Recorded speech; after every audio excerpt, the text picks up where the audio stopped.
Meanwhile, Ivan called out to her. She turned around, startled, and Ivan scratched his head, looking embarrassed. "I'm sorry, did I scare you?" he asked. She covered her mouth with her hand, regaining her composure. "It's okay, I'm fine. Did you need something?" Ivan smiled cheerfully. "Everyone's playing a game, but I saw you outside, alone, so I was a little worried." She smiled shyly. "Actually, I'm not very interested in that game." Her gaze kept drifting toward Ruby. She finished all that bread already, and now she's eating cake too. Ivan, noticing her focus, asked curiously, "Princess, does she normally eat this much?" Ellen hesitated, glancing at Ruby again. "I think she's eating too much. When she dines with the knights, she only eats a little." Ivan raised an eyebrow, surprised. "You've noticed that too?" Ellen quickly replied. "You notice too, Sir Ivan. Don't you think she seems to be overdoing it?" "Why do you think so?" Ivan asked. Ellen bit her lip, unsure of how to explain. "It's just, I've felt she's been a bit strange all day." Ivan chuckled. "Indeed, it seems the princess is a very sentimental person." Ellen blushed at his compliment, then quickly turned away, muttering, "That's not it." Suddenly they heard a clatter. Ruby had stood up and left the table. Ellen guessed. She's probably going to the restroom, but her brow furrowed with worry. Could she be going to throw up again? She bit her lip. I should go after her, but would it change anything? What if Ruby isn't going to the restroom? If I follow her, it'll seem like I'm monitoring her. Ivan, noticing her concern, asked, "Princess, are you all right?" Ellen nodded quickly. "Yes, let's go back to our seats." Her heart was pounding with anxiety. Why did I make such a request from the beginning? It only made things uncomfortable, but she seems to get along well with Cardinal Valentino. Whose wishes should I follow? Ivan entered the banquet hall with her. The atmosphere was still lively, but some of the knights had already started nodding off, and many of the guests appeared tired and uncomfortable. Freya sat with her chin resting on her hand, looking sullen after being scolded, very unlike her usual self. Ellen sighed with worry. I can't help but care about her. Suddenly, Ellen stopped as they passed the dining table. She noticed Duke Ulm and Alfonso still talking, but she was surprised not to see Cardinal Valentino anywhere. Scene changes to the restroom. Ruby was struggling inside, feeling awful.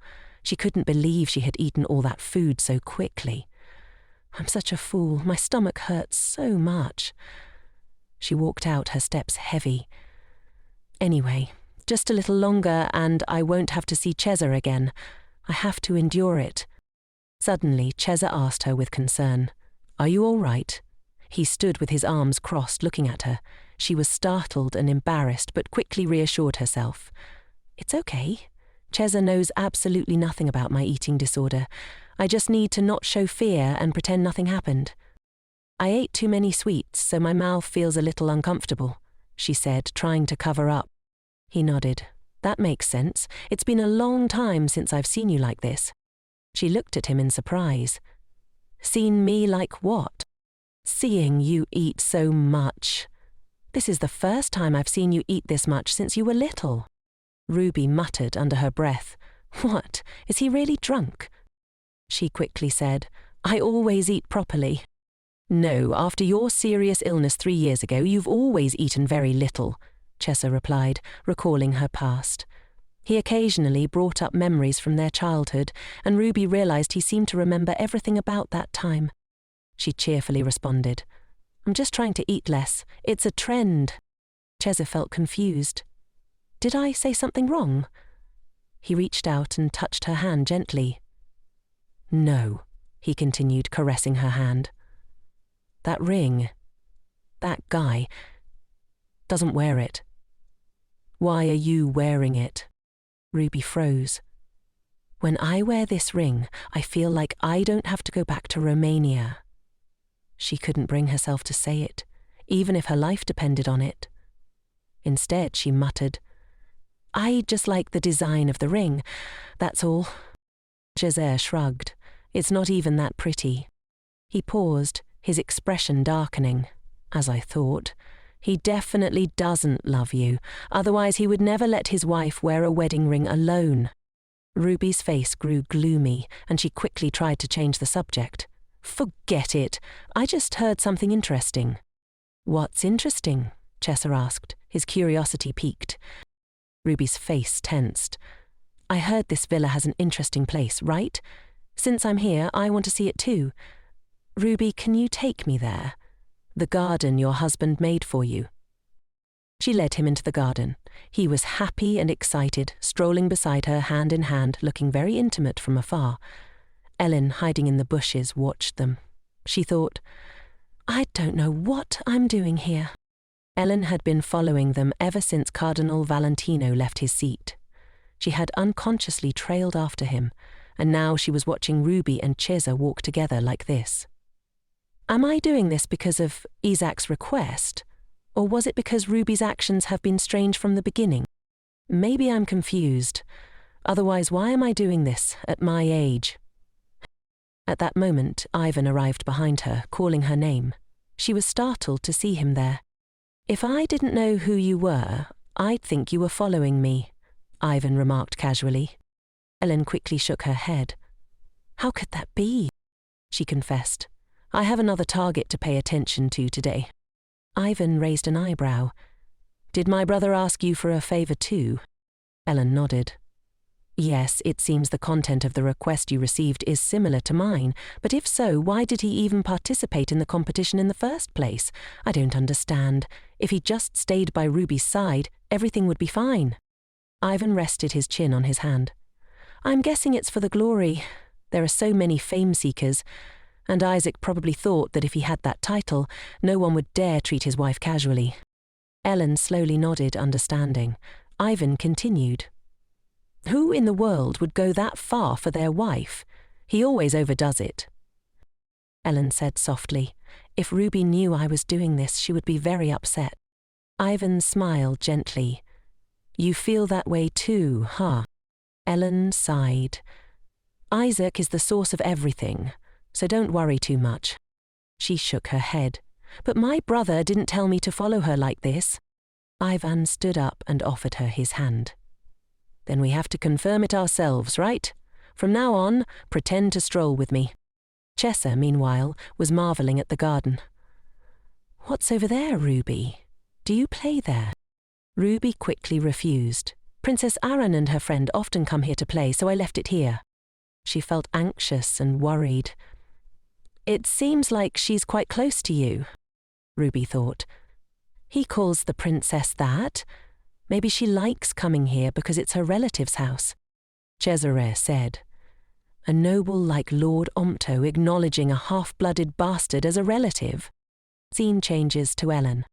Ellen felt uneasy, as if someone had intruded on her precious secret place. Chesa's words about the princess lingered in her mind. Chesa continued. Even a dog on the street would laugh, right? Freya had said something similar to her before. Maybe it's not just Chesa's thoughts, Ellen reflected. She recalled Freya's words. This means Isaac will have a higher chance of becoming the heir to the throne compared to the young princess with mixed blood, Ruby thought. Before becoming close to me, Aaron had no personal connection with the Ompto family. She didn't even exist in the original story. Chesa went on. If Father hadn't gotten his current position, maybe we would be in a similar situation, but at least we'd be treated better than those half-blooded people. That's why Father wants to pass on the position of Pope to me. Ruby looked at him. He continued, I know that's obvious, but... He suddenly lowered his head. Looking worried, Ruby said, even if Father wasn't the Pope, you would definitely do great things in a high position. Chesa asked, do you really think so? She smiled brightly. Of course. But in her mind she thought, just humour him. If Father hadn't become Pope, would we be happier now? Ruby sometimes imagined it. I'd leave everything behind. Then you and I would run away to a remote island and live there. A place where no one knows our identity and no one interferes with our lives. She stared at the waterfall, her thoughts distant. Are you happy here? Chesa asked. I don't understand. Why are you asking me that? She replied. I've always wanted to be the bride of God, but the one who sent me here was none other than you. And now you ask me if I'm happy. Cheza hesitated. The bride of God? Ruby glanced at him. He seemed to struggle to find the right words. Perhaps you can't imagine what happened behind the grey walls of the monastery, the corrupt and greedy nuns there, and the Romanian Pope too. Everyone was disgusting. Cheza felt helpless saying such words. He placed his hand on her shoulder, trying to lighten the mood. My Ruby, you seem to blame me a lot, right? She sighed. I wouldn't dare blame you. Then she added, I can't be a nun anymore. I only said that because you asked such a strange question. He looked at her, puzzled. Was the question strange? Yes, Ruby replied with a small sigh. What you said earlier was strange too. He frowned.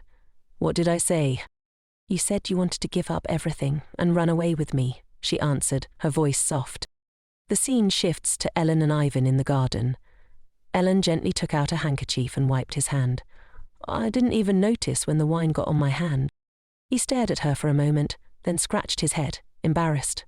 Seeing you wipe my hand like this reminds me of that time. She raised an eyebrow, surprised. What time? When I fell down those stairs. I rushed to give you my handkerchief when you were crying, and you wiped the blood from my forehead, he said with a nostalgic smile. Ellen remembered that day. She had been avoiding her mother and crying alone because her mind was unstable. Elle was so shocked, she whispered. Suddenly, Freya called her name, pulling her from the memory. Lord K2? Why are you two here? Kimu, standing next to Freya, said, We came to find you. You weren't coming. Ellen turned to them. I was about to go back. Freya looked surprised. Is that Ruby and Cheza? Ruby, still with Cheza, seemed to be in deep conversation.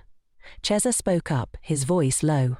Earlier, Father told me, since we're at it, why not take the entire north? I heard you made an unexpected move.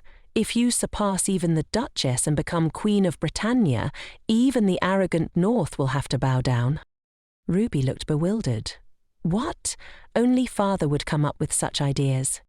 She lowered her head, unsure of what to say. No country can allow a king to ascend the throne arbitrarily. To sit on the throne, the Pope's approval is essential. Refusing the Pope's approval means going against God. Of course, the Holy See cannot interfere with the succession of another country without just cause, but what if they declare that they cannot accept the heretical blood that God does not recognize? Britannia would never accept a queen and princess who are pagans, descended from slaves. Ruby thought for a moment. If Omerta agreed with this, the outcome would be clear. She gripped the window bars and thought about everything that had just happened. So that strange meeting between him and Father earlier was for this reason.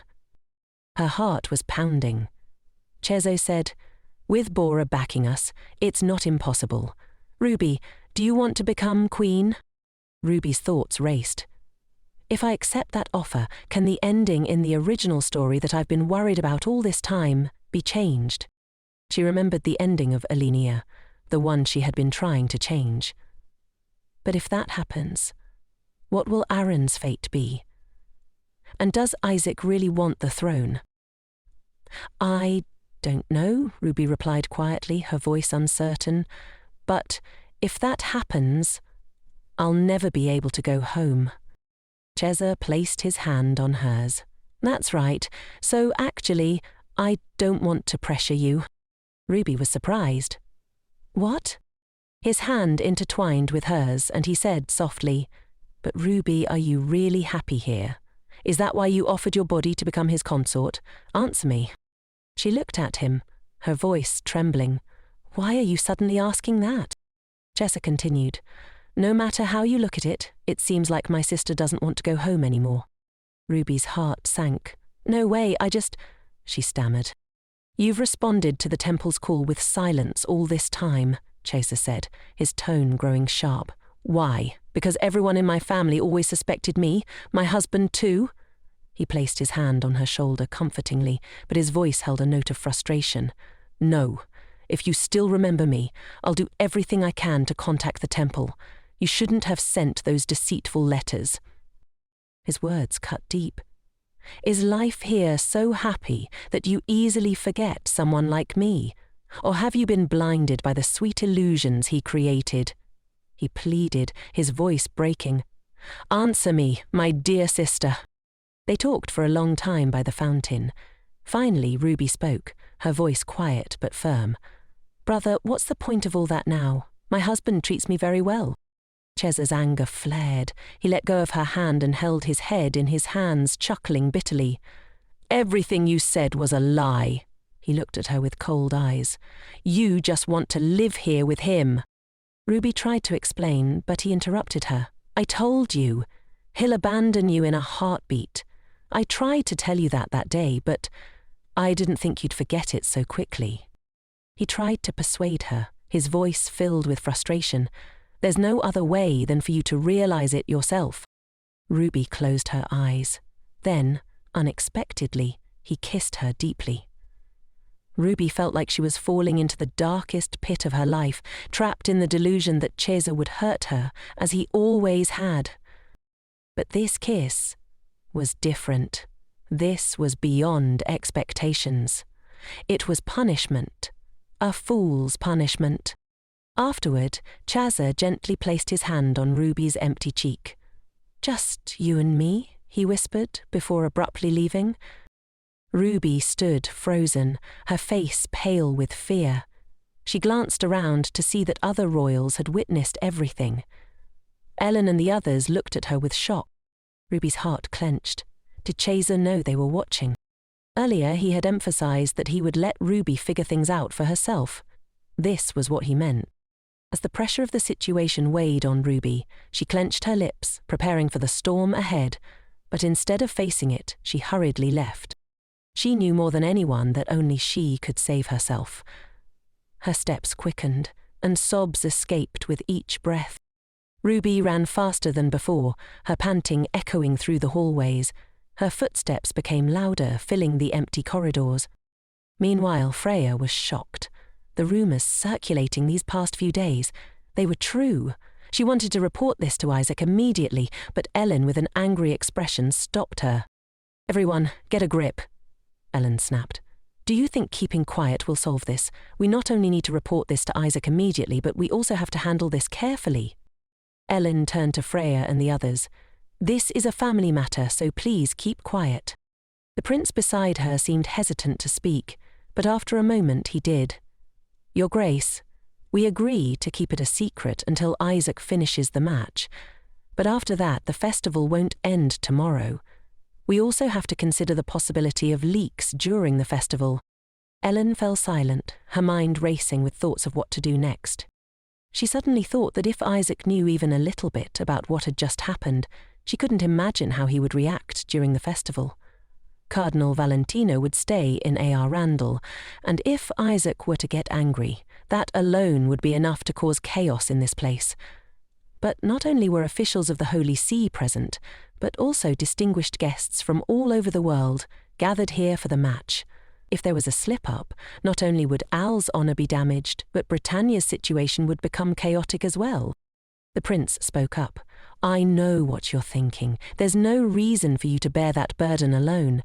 But I don't want Isaac to remain foolishly unaware and continue to treat that shameless boor so kindly." Ellen glanced over at Ivan. His attitude seemed little different from the current situation. Ellen had to think even harder. "You all do what you can. I will too," she replied. That afternoon, a gloomy atmosphere enveloped the entire palace. The maids peeked into Ruby's room. She was still lying in her familiar bed, lost in thoughts of the morning's kiss. "I can't feel anything anymore. No humiliation, no fear. Those normal emotions that should linger in my head and then disappear." In her dream, Ruby found herself in a meadow on a quiet night, half awake and half dreaming, unsure of where she was. The only sound she could hear was the familiar cry of the banshee, coming from a dark corner not far away. When the banshee cries, it means someone in the house will die, but nothing happened. The last time she had heard this sound, Ruby had guessed that perhaps she had already died once. Now she was borrowing someone else's body. Elsa's body. Pretending it was her own. She was no different from a golem. Step by step she walked toward the crying sound. So that's it. The reason the monsters like me is because I'm the same species as them. Standing before a lake, Ruby stepped into it. She unexpectedly let out a few giggles, but then her expression changed. From behind, Elle appeared. "Stop, Ruby." Ruby glanced in the direction of the familiar voice. "Where are you going this time?" The wind carried the space between them, and Ellen's sadness was evident. Ruby replied, "I don't know. Is there anywhere else for me to go?" This was the first time Ellen had appeared in her dream, but Ellen's voice interrupted her thoughts. "This isn't a dream." Ruby gazed at her reflection in the still lake. "Huh, that's right. There's no way Ellen would see this and still talk to me like this. I know that better than anyone." Ellen tried to say something, but Ruby's suffocating indifference stopped her. Ruby saw the snow mushrooms in the garden through a hallucination, and in the blink of an eye she was in another corner, in the tulip garden, whispering to herself. "I heard that if a wounded monster uses these, it can recover. I wonder if it will work on me." Saying that, Ruby took a bite and devoured the mushrooms frantically. "Wait, what are you doing?" Ellen cried. "I'm just rinsing my lips with snow mushrooms," Ruby replied coldly. "Besides healing, it also has a purifying effect. It's effective for someone who's already dead like me." Ellen could hardly believe her eyes. After a pathetic cry, the snow mushrooms Ruby had eaten fell to the ground. "Come to your senses. That's not a snow mushroom. And what do you mean, dead? Why are you saying those things?" she cried, holding Ruby tightly to restrain her. "If I don't wash it off quickly, I can't go to Isaac," Ruby murmured, her voice distant. Ellen was shocked again. She had seen Ruby's gaze falter countless times before, but this was different. Ellen gently placed her hand on Ruby's cheek. "It's all over, Ruby. Please stop." The space around them became suffocating. "Lies! It's all lies," Ruby thought. If this wasn't a dream, there would be no reason for Ellen to look at her with such an expression. The wind grew stronger, the atmosphere more oppressive. Ruby said, "I want to see Isaac immediately." Ellen hesitated for a moment, then promised, "I'll allow you to see Isaac until the competition ends tomorrow, but not after that." Ruby rejected the promise. "I believe I'll disappear from this place by tomorrow." Ellen looked at her, confused. "What are you talking about?" Ruby looked vaguely in another direction. "I'll go wherever my sister is." As soon as she finished speaking, Ruby slowly fell backward. Then she slumped down, as if falling into a deep sleep in that windy place, muttering to herself, "Nothing interesting. I'm going back to sleep." Ellen stood still, staring at the soulless woman before her. Ellen suddenly thought, what if Ruby never wakes up like this? "Ruby, come inside. It's better if tomorrow we don't have to struggle in pain." In another corner of the mansion, Duke Ompto was gazing at the portrait of his late wife from afar. He heard hurried footsteps and turned to find Ellen approaching. "Did you put her to bed?" he asked. "Ellen, I want to hear more than just that," the Duke continued. "I just saw an unbelievable sight, so I wanted to ask the person in charge." "An unbelievable sight?" Ellen asked, her voice cold. "It was the sight of my daughter embracing my daughter-in-law, sneaking past and playing house at night. Trending these days, apparently." Ellen didn't answer, and didn't even look at her father's face. She walked straight past him and approached the table in his room, where several empty bottles of alcohol lay. "Are you worried about him?" the Duke asked. "Why worry about that brat?" he replied. "If I had to compare, my daughter-in-law is the one I'm more worried about." Ellen didn't answer, but her father's words were strange. She sat on the sofa, exhaling. "Ruby's fine. Maybe she drank a bit too much today, but she's fine now. When we were eating together earlier, I saw she seemed uncomfortable. Ellen was surprised by the question and immediately countered, "Since when did you start caring about her? Didn't you never care about Ruby before?" The Duke placed his glass back on the table, his voice slightly slurred. "If I make excuses and deny it now, would you accept it?" "Why did you change your mind?" Ellen asked. "At first, thanks to her, I felt guilty with the selfish thought that I could protect my daughter. But after seeing your brother truly love her, I had to reconsider everything." Ellen's face darkened. "If he truly loves Ruby, just suppose, something happens, would you be willing to side with Ruby?" Her behaviour confirmed the Duke's suspicions. He knew something had happened to Ruby. Something serious enough to make Ellen look like this in front of him. "Ellen," the Duke's voice softened. "Ellen, I'm scared. I'm scared she'll suddenly disappear just like my mother disappeared. That's what I'm most afraid of.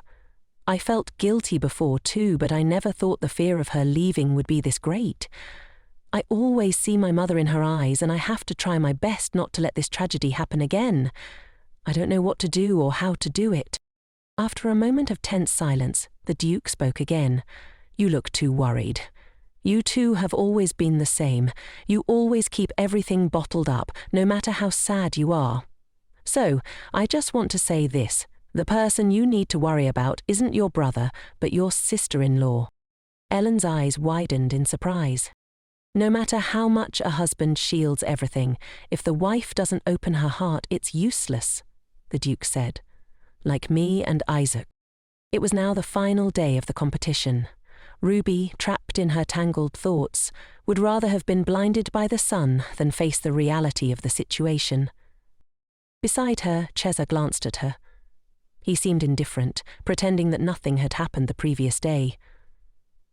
"I guess I don't need to look at that shameless face anymore." The man she once thought she understood better than anyone else now felt completely alien to her. Everything seemed like a joke, and the fear inside her had vanished. Even the ending she would face after this chaos didn't seem as important.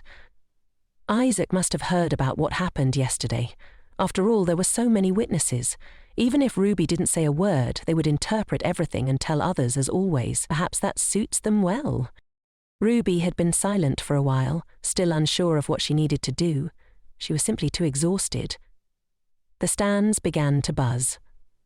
Ivan called Georg and asked him something. "What do you think the chances are of the young master breaking the sacred barrier and jumping into the match?" Georg just listened and assumed Ivan was still drunk. "I think you're more likely to jump in there. Useless. You're no help at all." However, when he glanced at Karas, Georg noted, "This guy is acting strangely today." Karas was flustered. What? What are you talking about? We're not hiding anything." Georg raised an eyebrow. You mean if Isaac gets hurt in the match, you're worried that the young madam will lose her composure and do something reckless?" "Right," Karas admitted, his voice softer. "More than anyone, that reason sounds good enough. So what are you worried about? As far as I can see, she's completely normal. She's even calmer than yesterday." Georg didn't know that this was precisely the current problem. Compared to Georg, Ivan was facing bigger issues. He had been thinking with Karas all night. Early in the morning, before the match began, Ivan had planned to talk to the young madam but couldn't meet her. Instead, Ian had heard from the princess about Ruby's distraught state. She didn't want to experience the tragedy of losing someone again, just like her mother. Ian discovered many unusual things that day. He realized Ruby's behavior today was stranger than anything he had seen before. What is happening to her?